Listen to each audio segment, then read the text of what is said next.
धर्मांतरण के गंभीर आरोपों से घिरे झांगुर बाबा की परतें अब तेजी से खुल रही हैं।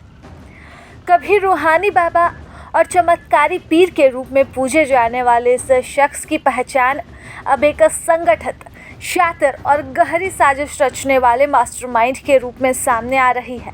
यूपी एटीएस ने झांगुर और उसकी करीबी सहयोगी नीतू रोहरा उर्फ नसरीन को 7 दिन की रिमांड पर लिया है और अब विभिन्न खुफिया एजेंसियां उसके नेटवर्क और अंतर्राष्ट्रीय कनेक्शन की तह तक जाने में जुटी है।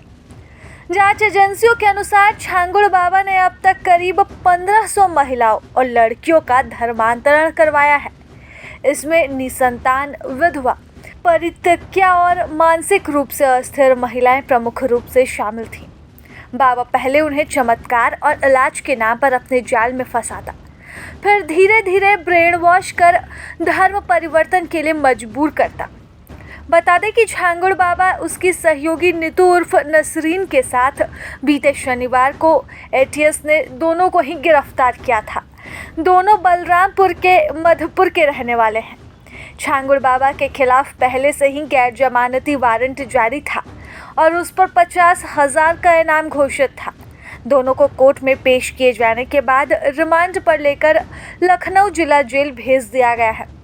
इससे पहले इसी केस में 8 अप्रैल को 2 और आरोपियों जमालुद्दीन और जलालुद्दीन के बेटे महबूब को भी गिरफ्तार किया जा चुका है। दोनों ही बलरामपुर के रहने वाले हैं और फिलहाल लखनऊ जिला जेल में बंद है। चौंकाने वाली बात तो यह है कि तमाम खुलासों और गिरफ्तारियों के बावजूद भी आज भी कुछ लोग उसे मसीहा मानते हैं और उसके खिलाफ बोलने को तैयार नहीं है। यह दर्शाता है कि उसने किस गहराई के साथ मानसिक नियंत्रण बना रखा था। झांगुर पर सीएम योगी ने बुधवार को आजमगढ़ में एक जनसभा में कहा कि अभी आपने देखा होगा कैसे बलरामपुर में समाज विरोधी, राष्ट्रद्रोही कार्यों में लिप्त तत्वों के विरुद्ध कार्रवाई की गई। आपने देखा होगा कि ऐसे एक जल्लाद को हमने गिरफ्तार किया जो हिंदू बहन बेटियों की इज्जत के साथ खिलवाड़ करता था, उनकी सौदेबाजी करता था। सीएम योगी ने धर्मांतरण मामले में बोलते हुए आगे कहा कि अब ऐसे तत्वों के खिलाफ सख्ती की जाएगी। हम समाज को टूटने नहीं देंगे।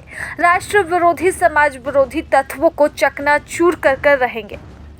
कानून के तहत उनको कड़ी से कड़ी सजा दिलाएंगे, साथ ही धरती माता की रक्षा भी करेंगे।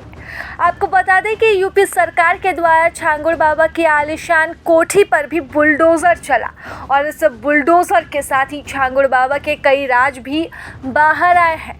जब टीम वहां पहुंची तो उन्हें कई ऐसे सबूत मिले जिनसे हर कोई चौंक गया। झांगुर बाबा के नाम चल और अचल संपत्तियों से करीब 100 करोड़ की रकम अब तक शामिल है। ऐसे में आप अंदाज़ा नहीं लगा सकते कि एक भिखारी से किस तरह से एक बाबा बनते हुए झांगुर बाबा ने 100 करोड़ तक की संपत्ति अर्जित कर ली थी।